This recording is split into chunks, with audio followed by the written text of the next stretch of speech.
Welcome back to The Explainer. If you've ever wanted to really decode the raw mechanics of attraction, power, and status, well, you're in exactly the right place today. We're diving into a fascinating source text called Silent Empire.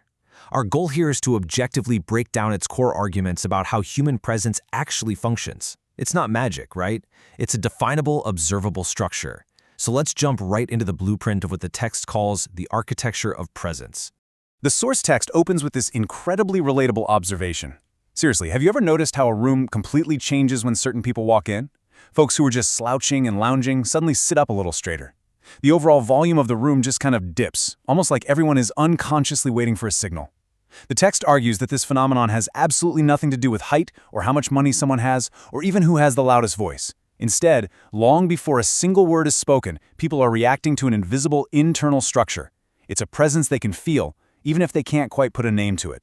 And this really perfectly illustrates the foundational philosophy of the text, actually tracing this whole physical phenomenon all the way back to Machiavelli. The author draws on his famous observation that real power is never declared, it is perceived and felt long before it is understood. In the complex dynamics of status, authority is communicated silently. Think about it. The moment a leader actually has to demand respect or vocally assert their power, they've already started to lose it. Authority, according to this framework, is a silent broadcast. Here is our quick blueprint for today's explainer. We're going to cover 1. The invisible architecture. 2. Disciplining physical bearing. 3. Mastering communication signals. 4. The internal structure. And finally, 5. Holding through discomfort. Starting with Section 1, the invisible architecture, focusing on broadcasting need versus projecting power. The text frames our social dynamics not as a matter of trying hard or being fair, but as a direct, almost primal response to biological signals. On one side of this dynamic, we have broadcasting need. The argument here is that if you're constantly searching for approval or if you flinch the second you're challenged, you are basically broadcasting your need for others at maximum volume. And the brutal reality, according to the source, is that this instantly makes you invisible in a room. On the flip side, projecting power is the exact opposite. It's defined as having visible evidence of a mission, a life organized in such a way that you just don't require anyone else's permission to exist. This deep-seated independence is exactly what commands attention without even trying. Moving on to Section 2, disciplining physical bearing. This is all about the foundation of posture. Now, the text views physical posture as far more than just superficial body language tricks. It sees it as a direct, live broadcast of your internal state to the entire room. Take a look at the collapsed posture. This signals a state of being easily moved, which subtly implies you're easily replaced, and it's typically characterized by being the first one to break eye contact. In stark contrast, we have the architect posture. This signals a state that is deeply stable and settled. This is the person who completely owns their space. They slow down their movements, they take their time with their words, and they deliberately refuse to break eye contact first.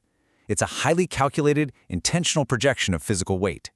Next up is Section 3, Mastering Communication Signals, specifically looking at the clinical tone.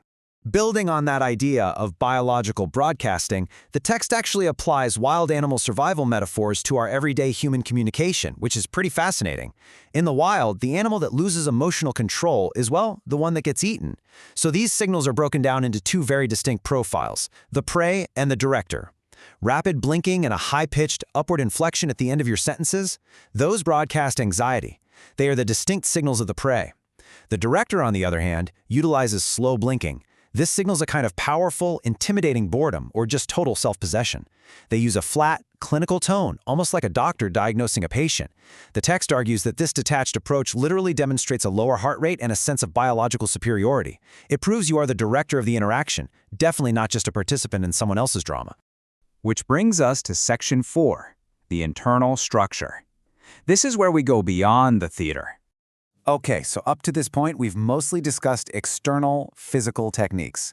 But the text is super explicit here. These physical shifts are just empty theater if they don't originate from a genuine internal structure. So how do you actually build that structure? Well, it comes from the quiet accumulation of days where you simply do what you promised yourself you'd do, especially when you are completely unobserved. It requires having a real mission. That could be a project, a strict discipline, or a dedicated craft. This grants your life a sense of meaning that is entirely independent of external approval. Whether that's a text message back or praise from a boss, ultimately it's about having somewhere else to be that truly matters to you. When you have that, you aren't anxiously refreshing your phone every 7 minutes. You transition from being performatively stable to being genuinely rock-solid stable. And finally, Section 5, Holding Through Discomfort. The text considers this the ultimate stress test. The concept of holding the discomfort zeroes in on a very common human behavior, the fact that most people simply cannot stand social ambiguity. Think about it. If there's an awkward pause in conversation or an unreturned message, people instantly try to resolve it. They'll send that extra, totally unnecessary text. They'll make a quick, self-deprecating joke. And they do this because silence feels genuinely unbearable when their sense of safety is depending on someone else's response. The architect of presence, however, does the exact opposite. They master what the text defines as sitting in the not knowing. This means remaining completely, comfortably still during periods of social ambiguity. By not rushing to fill that silence or fix the awkwardness, you are sending a massive psychological signal. You're telling the room that your stability is absolutely not contingent on an immediate resolution. The source uses a really beautiful, powerful metaphor here. You become like a deeply rooted tree.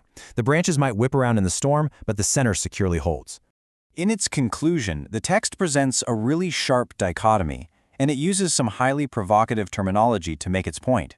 It contrasts what it calls slave virtues, which it describes as the script society prepares for you, encouraging you to just be nice and agreeable so that you remain manageable, against the architect. The architect is framed as someone who claims the empty throne of their own life, making choices with full awareness and absolutely zero apology.